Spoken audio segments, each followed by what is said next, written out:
You stupid woman! Hello and welcome to latest episode of Gulag. This time we are going to explore a little bit deeper into the history of the region I immigrated from into the United States. So, without much further ado...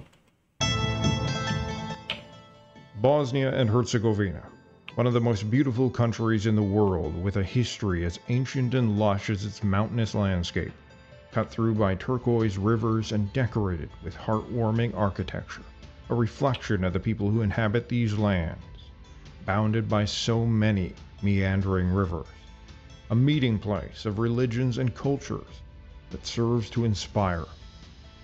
Looking at such a place from the outside, it's easy to forget that within my own lifetime, it was a place in the grips of a bloody civil war.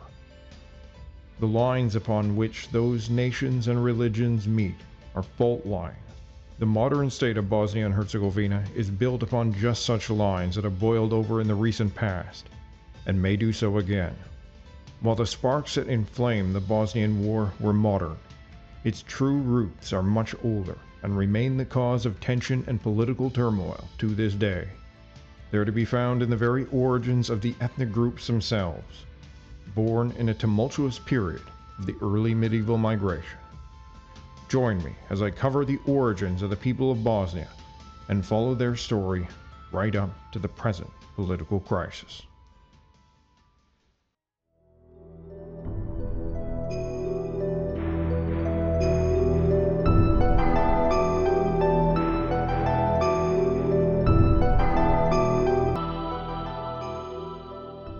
And consider supporting me on Patreon, PayPal, through YouTube Super Stickers, or become a member of the channel. People of the Balkans were some of the first in the world to mine and produce copper tools. At Pločnik, Serbia, copper tools and weapons were being manufactured as early as 5500 BC, and the first evidence for tin bronze production found at the site date to 4650, around 1500 years earlier than tin bronze production anywhere else in the world. Sometime between 3300 and 2700, the Yamnaya, a Proto-Indo-European people, arrived in the Balkans from north of the Black Sea. They were the progenitors of the Greek language and influenced the development of the languages in the Balkans, though the situation there would be more complex. Also entering the Balkans from the north shortly after this were people related to the corded ware and bell beaker cultures of Central Europe, who were likewise Indo-European speakers but distinct in culture and dialect. This transformed the Balkans into a cauldron of Neolithic farmers, Yamnaya bell beakers, and corded ware derived groups. From this cauldron emerged the ancestors of the Thracians and Illyrians. Seemingly, the only language to survive from this ancient Indo-European group is Albanian. During the Iron Age, the Dalmati inhabited the western coastal regions of Bosnia-Herzegovina and Croatia. They lend their name to the area of Croatia called Dalmatia, and were likely an Illyrian tribe. Genetically, they were similar to Iron Age Italic peoples and those of Central European Celts. Their capital, Delminium, was located around the modern town of Tomislavgrad. The Illyrian tribes were increasingly influenced by the Celts of the Hallstatt and Latin cultures to their north, and in their east by the Dacians and Scythian-related tribes. By around 400 BC, Celtic tribes would push into the west of Bosnia. They established the Skordijski tribal confederation, who would inhabit various parts of western Bosnia, Serbia, and what is now western Romania, and led invasions into Macedonia and Greece, though they would later form an alliance with King Philip II of Macedon. The tribal name may be related to Gaelic Scarith, appearing in Old Gaelic as Skart, meaning to separate, divide, or spread out. They made Sirmium their capital, modern Sremska Mitrovica, in western Serbia, just across the modern border with both Bosnia and Croatia. This city is important also to the history of Bosnia-Herzegovina, because when the Romans completed the conquest of the Pannonian Celts and Illyrians by the end of the 1st century BC, this city would gain important status, and between AD 318 and 379, it was even made the capital of the entire province of Illyricum, which stretched from the sandy shores of Crete on the wine-dark sea to the snowy peaks of Austria. And one of the reasons it was so important was due to the nearby site of Domavia, located near modern Srebrenica. The modern name is in fact a Slavic translation of the Roman-era name Argentaria. The name identifies it as a silver mine, possibly founded by the Celts or Illyrians, and used during the Roman period as a source for the mints in Sirmium and Salona, transported along the Via Argentaria, which also connected to a silver mine near Sarajevo. Srebrenica is now famous not for silver, but for far more recent and violent events. During the Roman period, most of the earlier tribal identities began to fade away under the force of Romanization. There was a large population movement and admixture, mostly from regions of western Anatolia, probably Greeks. They also spread the Y haplogroup EV13 in the area, which today has about a 13. Well, I have to add something right here. I mean, if at that time there were no Serbs or Croats or Bosniaks, there were no Greeks either. I mean, hey, why are they special? % prevalence. Many had also become native speakers of Latin. The Romanian language represents the lone survivor of this Balkan Latin, which probably wasn't spoken widely in the region of what is now Romania during the Roman period, but rather represents later medieval population movements. Genetic studies show that a significant amount of the ancestry of the Bosnian population, Serbs, Croats, and Bosniaks, come from the Roman-era inhabitants of the Balkans. Yet, in contrast to some earlier theories, this ancestry only represents up to 40% of the modern genetic admixture. Between AD 500 and 700, a massive demographic change coming from the northeast would rewrite the ethnic and linguistic landscape of Bosnia and the entire Balkans. During the 5th century, the region was overrun by Germanic and Iranian tribes, as they lived transiently within the Roman borders. Yet it seems that they had little genetic impact. Rather, it was sometime in the chaos between the 6th and 7th century that the origins of the modern population of the Balkans was realized through a mass migration of peoples from Eastern Europe. A 2023 genetic study titled A Genetic History of the Balkans, From Roman Frontier to Slavic Migration, has demonstrated conclusively that prior to 700 AD, a mass migration occurred that saw people arriving in the Balkans who were genetically identical to those from the region of southern Belarus and northern Ukraine. They spread the Y haplogroups R1a as well as I2. Their impact was massive and accounts for around 60% of the ancestry of modern Bosnian Serbs, Croats, and Bosniaks.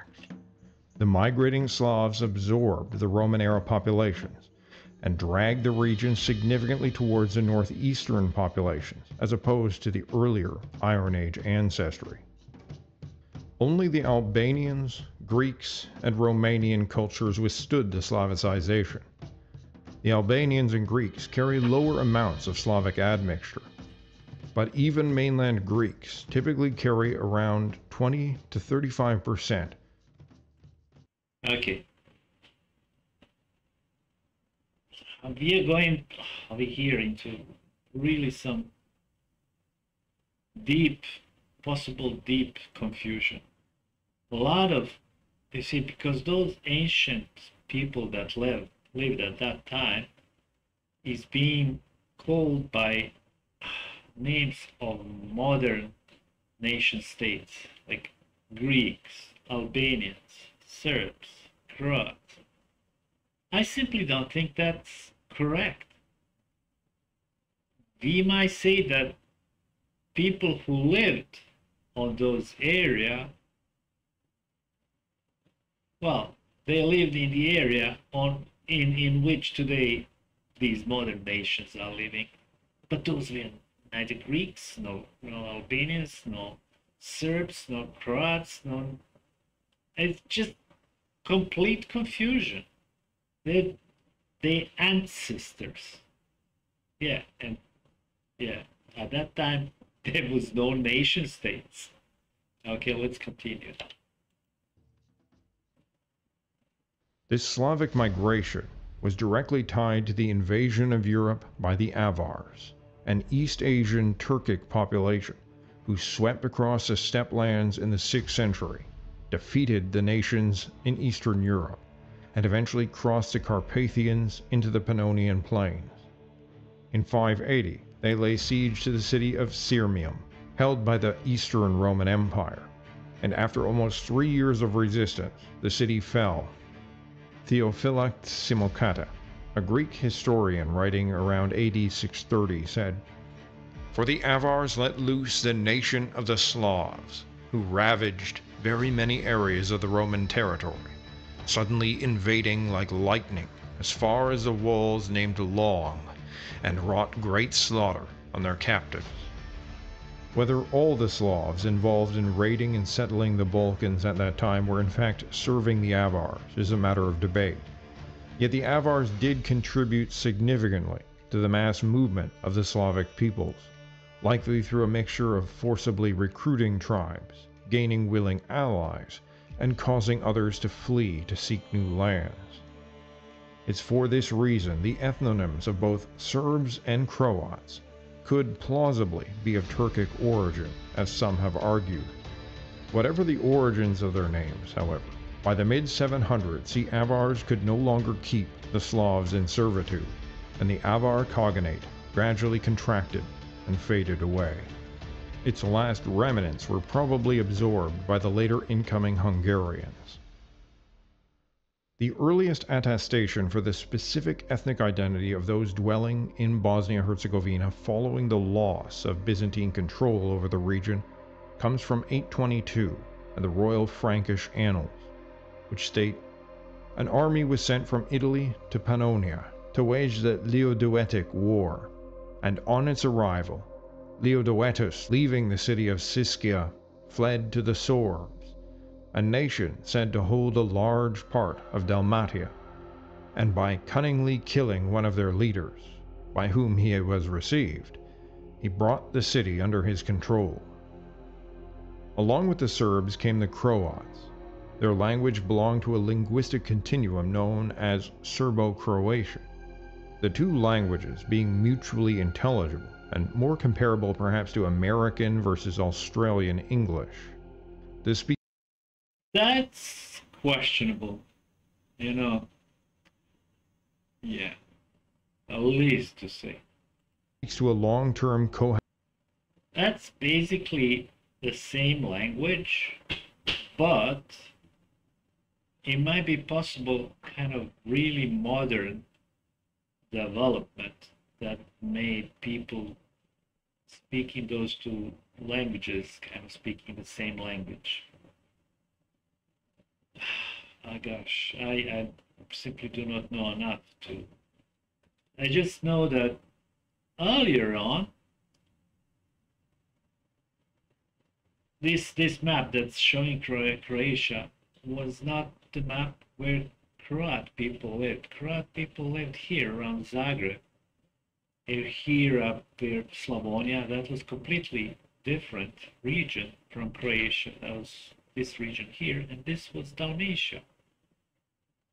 And and Bosnia is even more mind-boggling. Okay. Habitation without any lengthy period of linguistic isolation from each other. This ancient tribal division of the Slavs is the foundation for the distinction between Serbs and Croats to this day. Initially, the divide was just tribal, but it would become a religious split between Rome and Constantinople, The Croats to the north had variously been under the political domination of the Germanic Franks, who were closely aligned with Rome. Frankish missionaries were largely responsible for the Christianization of the Croat kings in the early years of their conversion.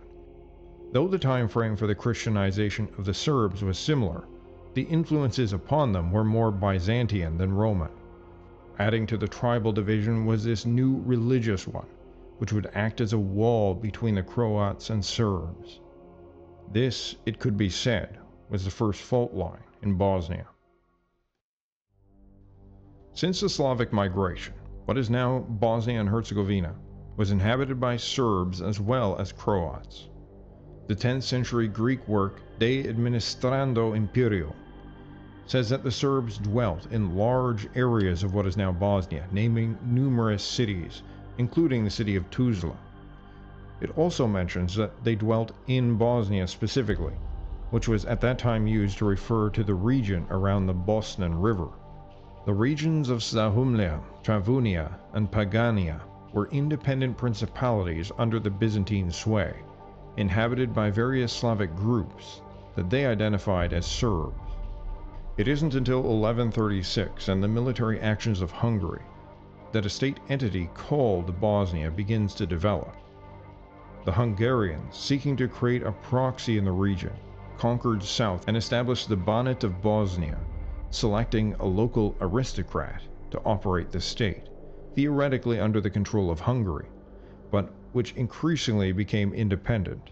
Under Ban Kulin, the land prospered, though. Yes, now I have to mention that there's a saying in Bosnia when something is really, really ancient. Oh, that was from days of Ban Kulin and good days of Ban Kulin, something like that. They were accused of heresy and the establishment of the Bosnian Church and became a political issue. But the state endured these challenges and many others. However, the ethnic identity in Bosnia at this time was also not a unified one, nor did it encompass the territory specifically of modern Bosnia and Herzegovina.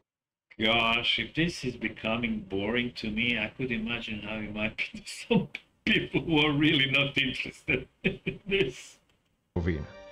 It was religiously divided between Catholics, Orthodox, and the Bosnian Church, and even had an important settlement of German Saxons who had come to work the silver mines. Hum, or older Hulm, is a word incorporated into the South Slavic languages of Germanic origin, meaning hill, very likely borrowed from these early Germanic mining communities.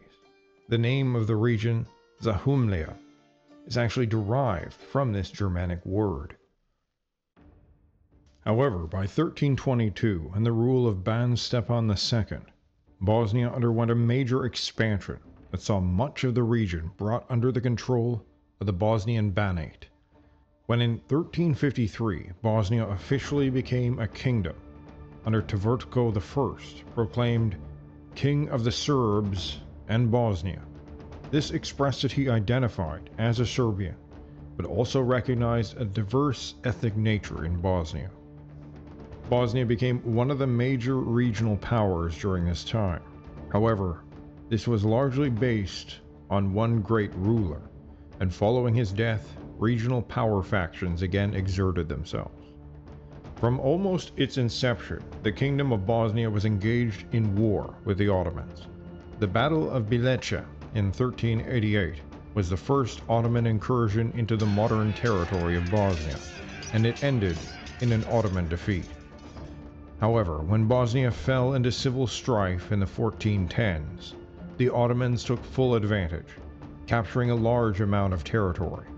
By 1443, the region of Sarajevo was in Ottoman hands. By 1463, the Ottomans had besieged the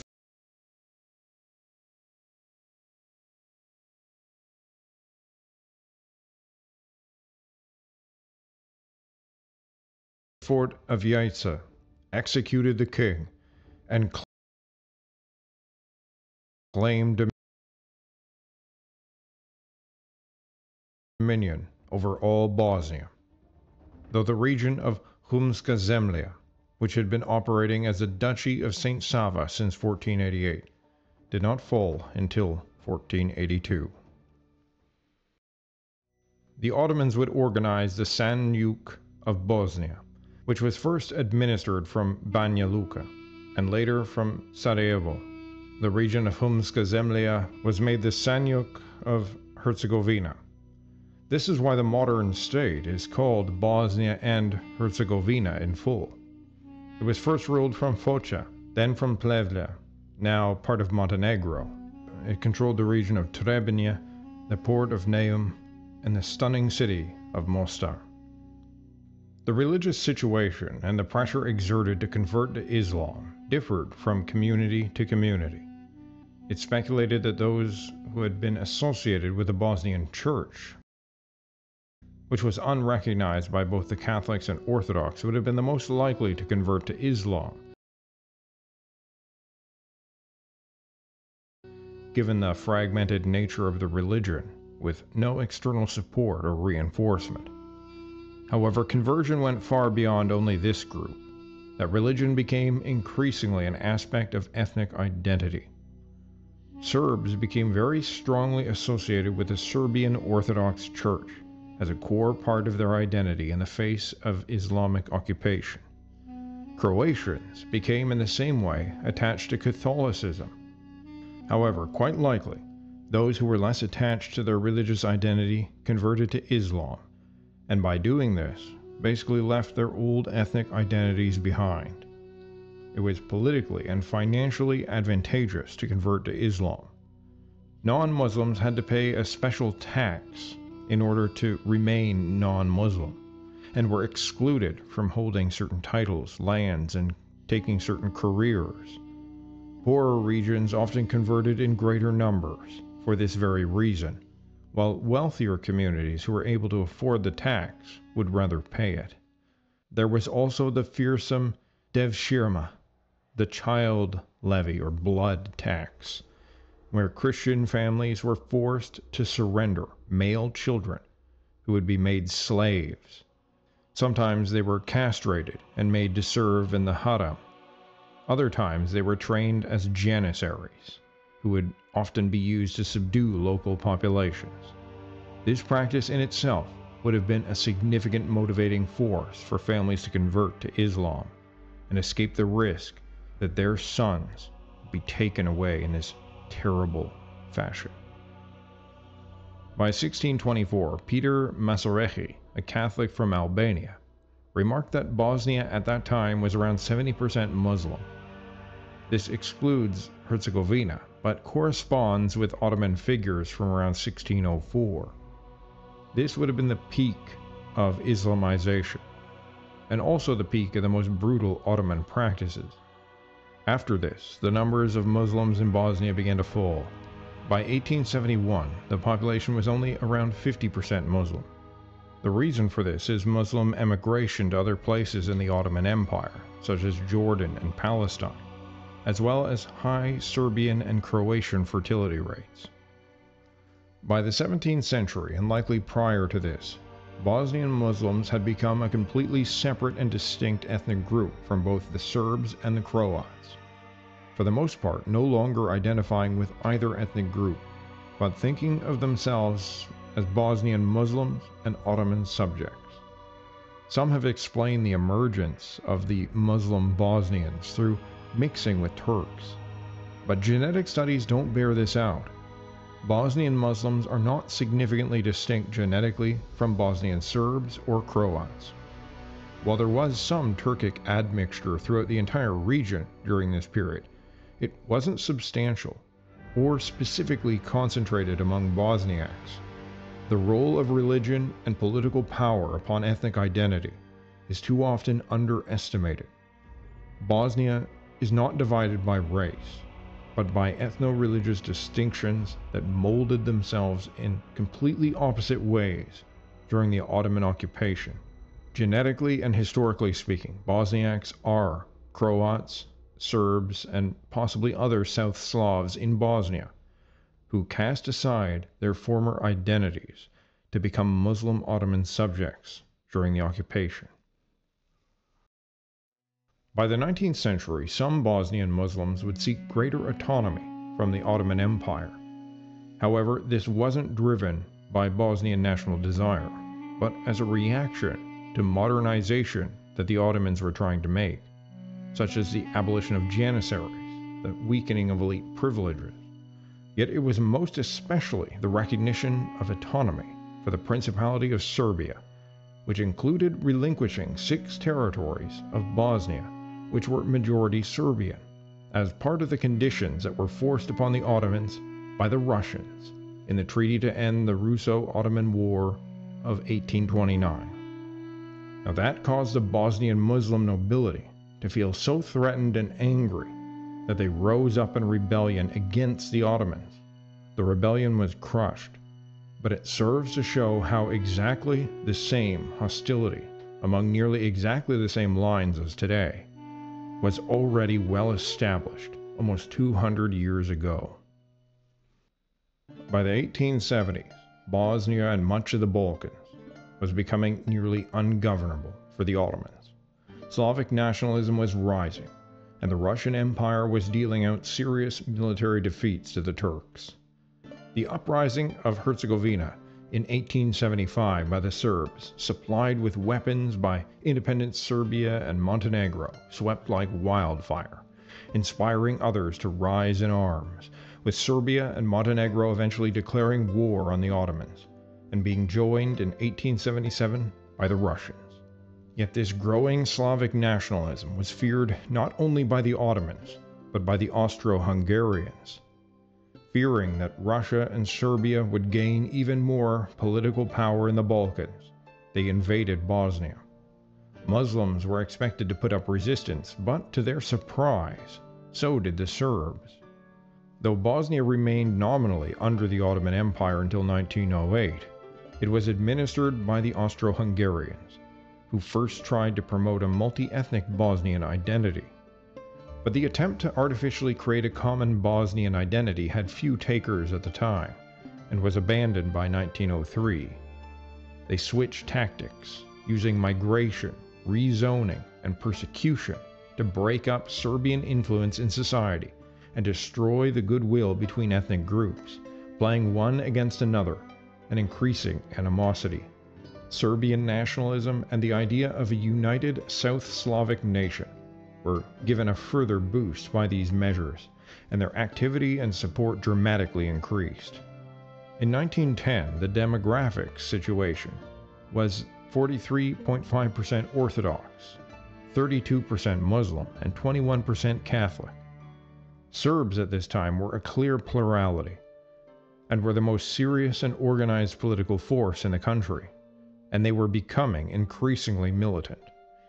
In 1911, the organization Young Bosnia was established to free Bosnia from Austro-Hungarian control.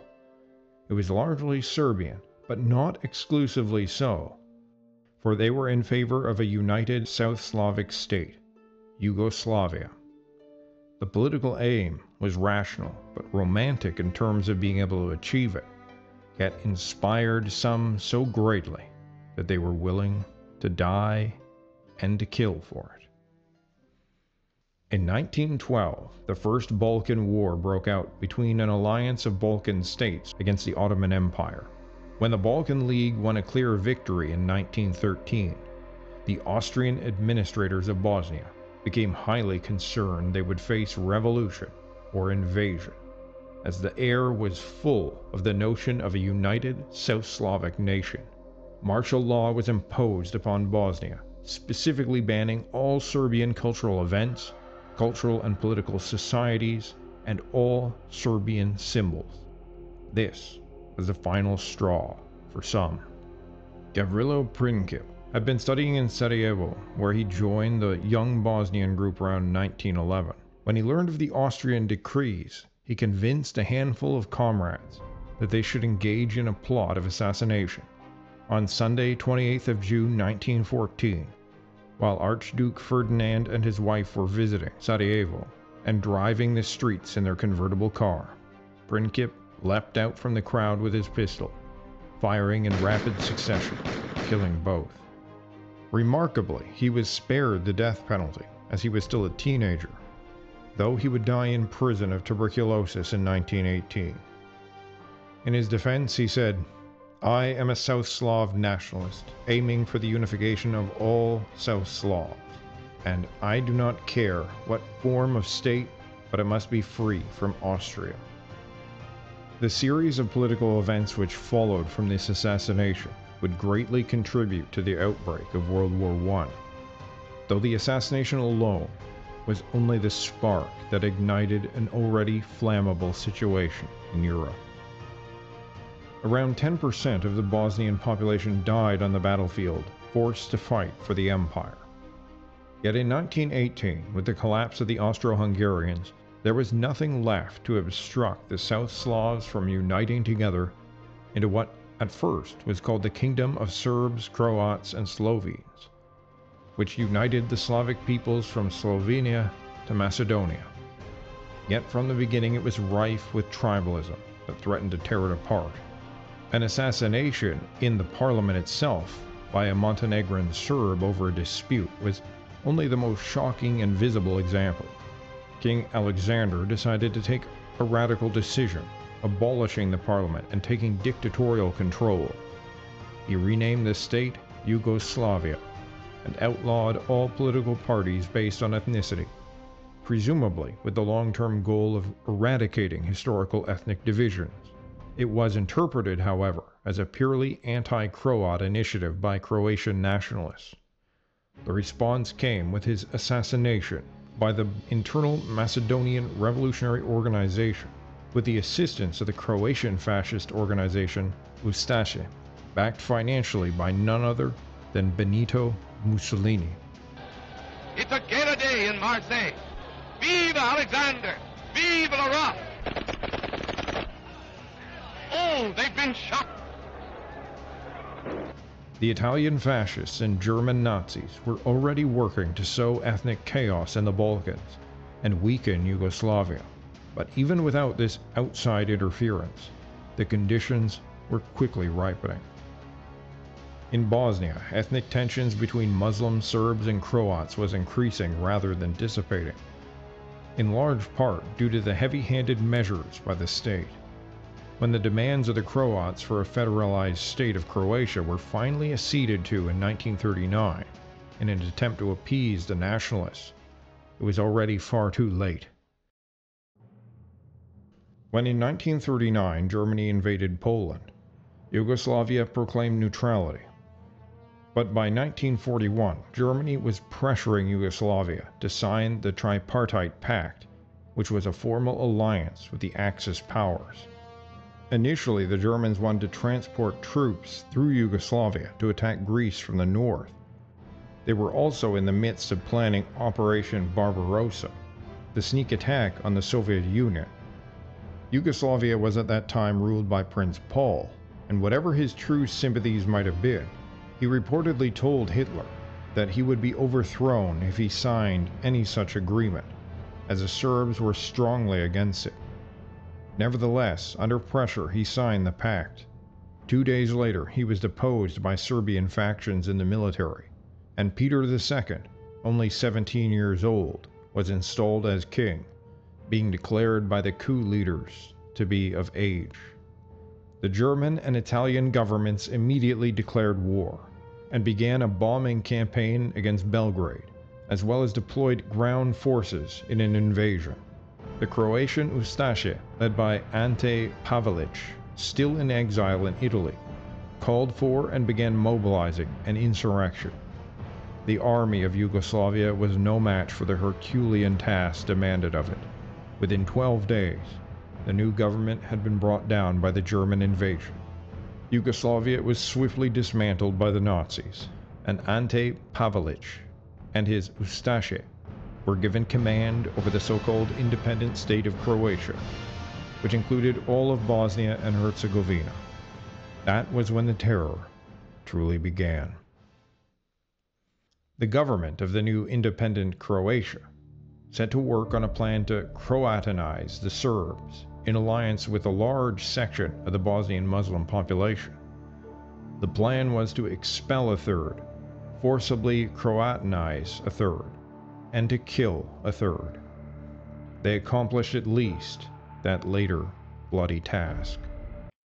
I remember my late uncle was telling me, he was a kid at that time, that they were basically brought to all Serbs from that village where he lived and family, and maybe other villages as well, to a Catholic priest and church to basically be baptized into Catholic church as Catholics.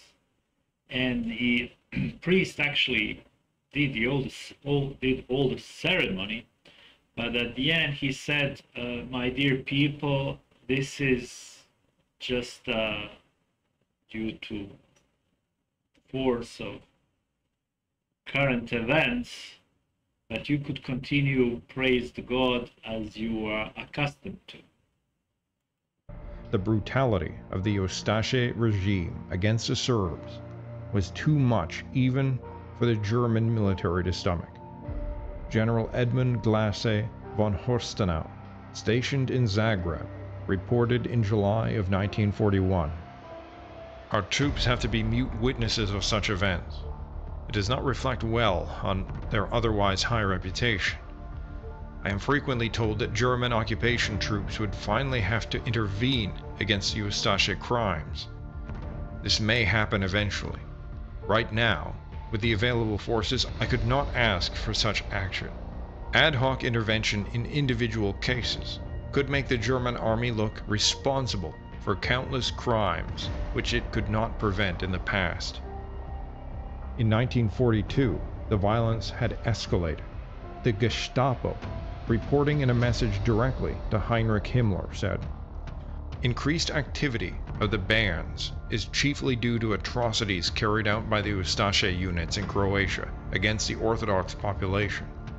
The Ustaše committed their deeds in a bestial manner, not only against males of conscript age, but especially against helpless old people, women, and children.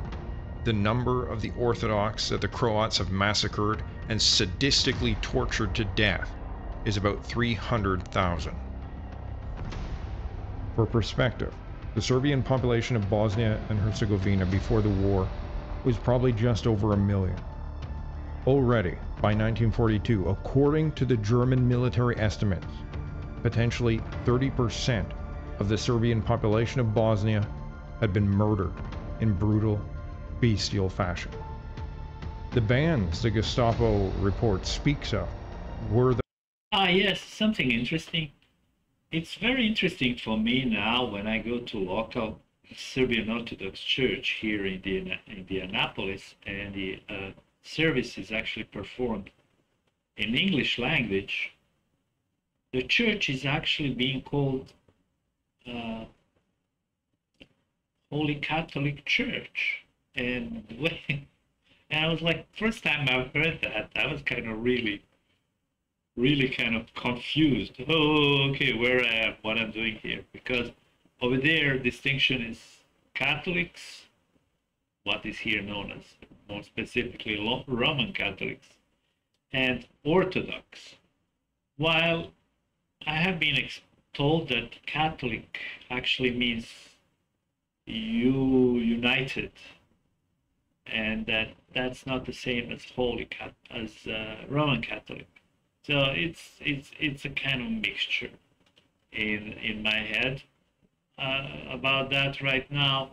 However, that's especially funny because you are right now looking at people were cutting each other's throats over who belongs to which church, and they were called different names. One was Catholic Church and the other one Orthodox.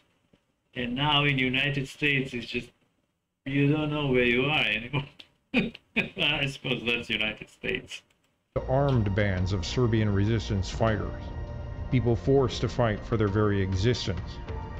Largely the Yugoslav socialist partisans, mostly Serbians, though they were multi-ethnic in character, and led by Josip Broz, otherwise known as Tito, who was a Croat.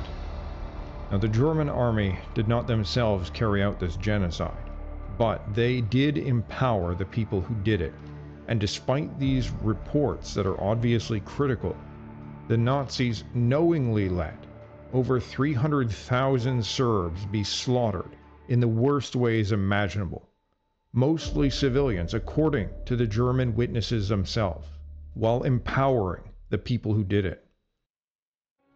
The fact that Muslim Bosnians were involved alongside the Croats in these massacres is clear.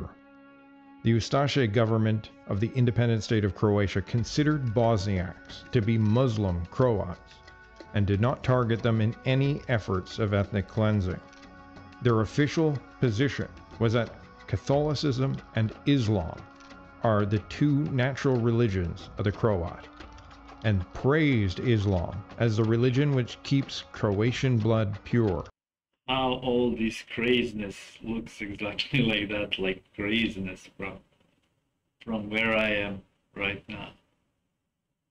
United States. I mean, over here, you have some kind of churches that I don't really understand what they're all about. And those divisions are over there, I'm aware because I live there. But now I'm more and more kind of aware how stupid all of that is and how people were being basically used as a cattle by few guys who takes political head and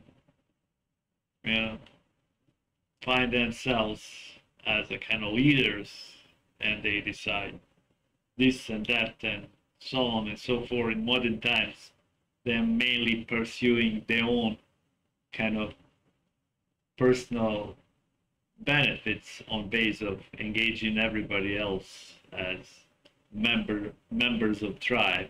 But tribes most recently are getting, tribal belonging is getting really, really terribly mixed up. So, yeah. While on the other hand, they condemned orthodoxy in the strongest terms. It's said that a letter co-signed by many prominent Bosnian Muslims to Adolf Hitler elucidated a fantasy in which they were not Slavs but the descendants of Goths, and therefore also German.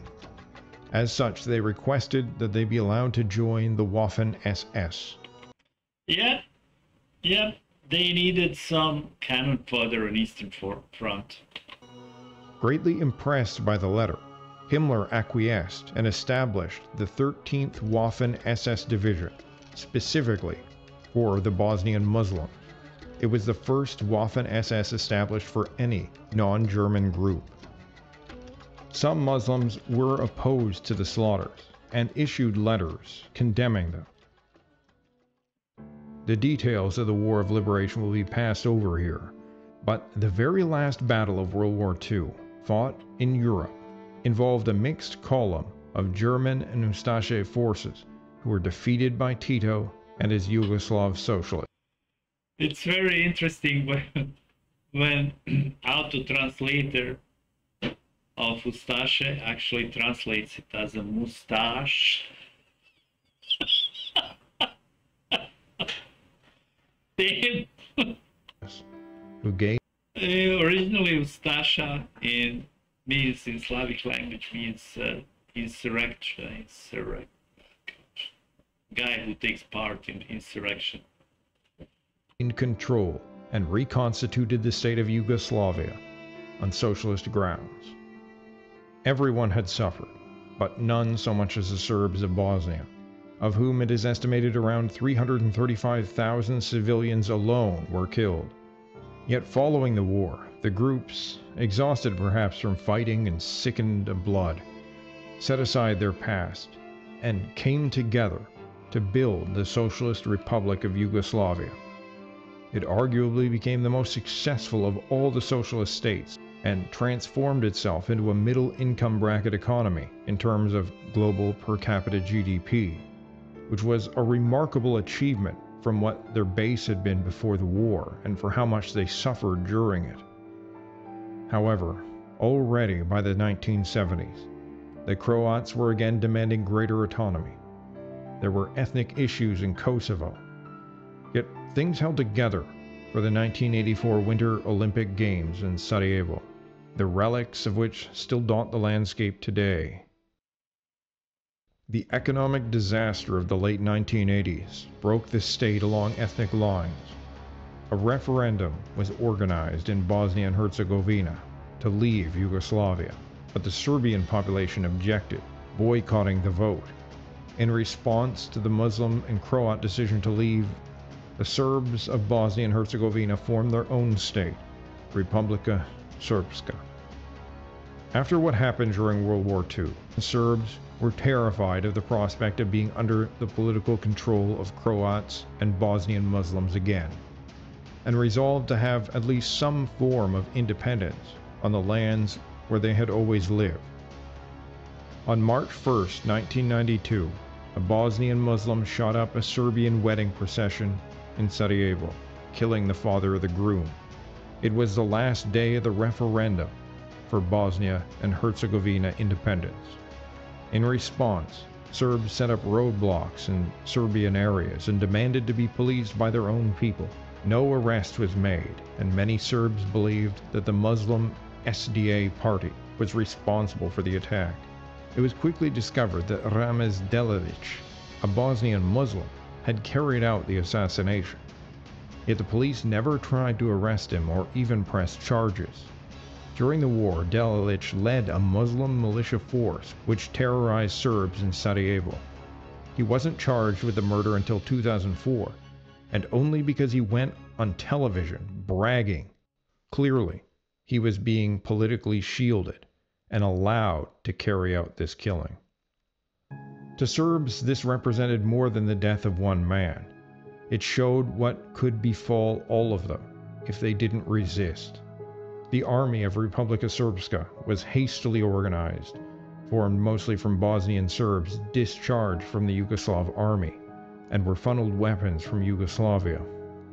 While much of the global media focus and blame was and is placed on the Serbs, generating a strong anti-Serbian bias in mainstream media, Serbian concerns were a rational reaction to the behaviors and views exhibited not only in the recent past, but by many leading Bosnian Muslims. Alija Izetbegović, who spent time in jail in Yugoslavia for promoting an exclusively Muslim Bosnia, was made the leader of the Party of Democratic Action, the primary Bosniak political party. He suggested in writings the creation of an Islamic state, and said that his model nation was Pakistan, at a time when it was the primary base of operations for the Taliban. Once he had achieved the unconstitutional independence, he organized for Osama bin Laden to be granted a Bosnian passport. The leader of Al-Qaeda was welcomed in Bosnia-Herzegovina several times, and is estimated to have brought several thousand jihadi fighters there from Pakistan and elsewhere to kill Serbs. The Croats, initially supportive of the Bosniak move for independence, were quickly disillusioned by their actions and sought their own independence from them, which evolved into the Croat-Muslim War, the war within a war.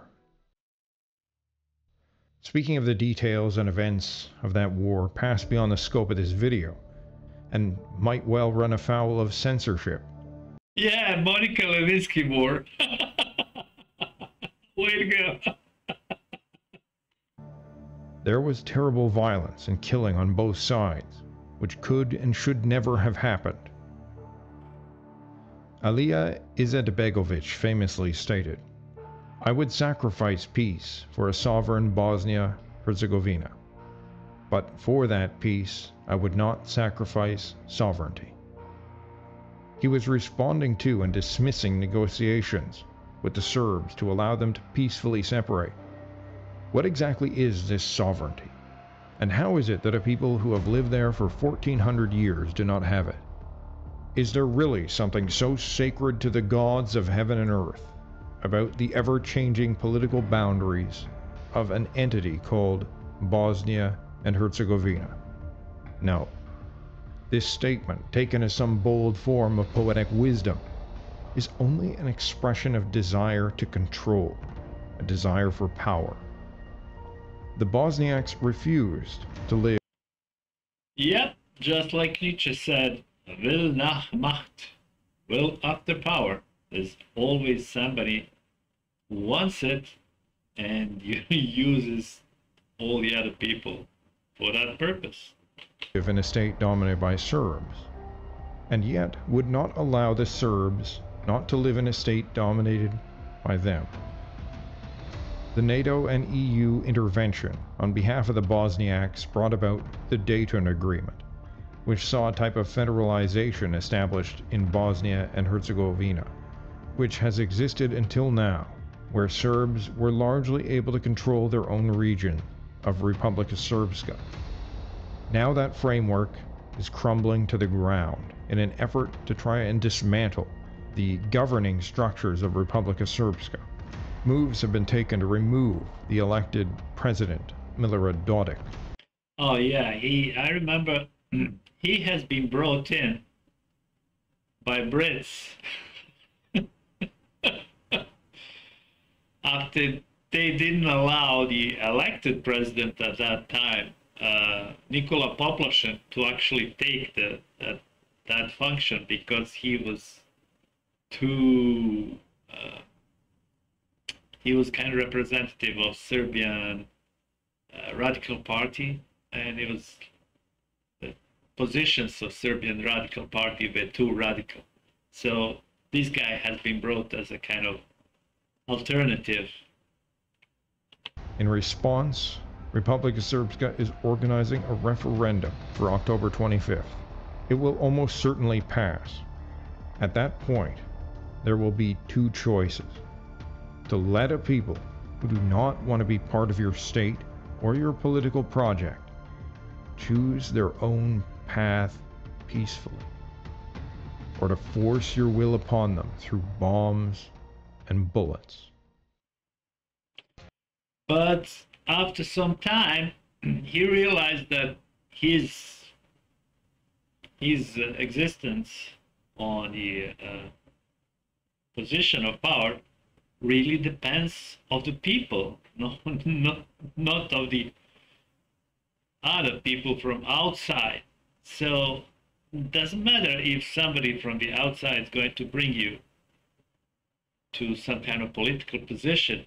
You will quite soon lose that position unless you go along with what your constituency wants. So he slowly shifted towards what local population wants and expects. And now that is contrary. Now it's that contrary to what those who brought them into that position want. So they think kind of, oh, we're going to replace him with another guy, as that is going to change all this history you have seen. Nobody, not Serbs, Croats, or Bosniaks, are some invading foreign power to the territory of Bosnia and Herzegovina. The vast majority are the descendants of those living there since the 7th century, and even the Iron Age. The terrible threads of fate have woven them into seemingly irreconcilable camps based around religion and history. Yet if they cannot live in peace together as brothers, then they should not be forced to share a common state. Prolonging the current tension will only increase the risk of a new round of bloodshed. Let those to rule their own. Well, you know, as I usually say, why do you go into war over there every once and now? We have to upkeep our fighting traditions. I mean, I've just seen over here how Americans are organizing these reenactments of American Civil War, you see? And we do it a little bit more involved. We're doing the same thing, but we get a little bit more involved. Occasionally. And find their own way as they will, while you take the path of your own fate. To dominate others is bloody work for the many, and the gain of but a few. I hope you liked this video, and if you did, please like, share, and subscribe. Yeah, it's a great video, and I have to tell you, the narrator went to great lengths to actually correctly pronounce local names and geographical terms. I have to praise him, and yeah, I massacred this video, but it was interesting for me to do it. Anyway, till next time, bye bye.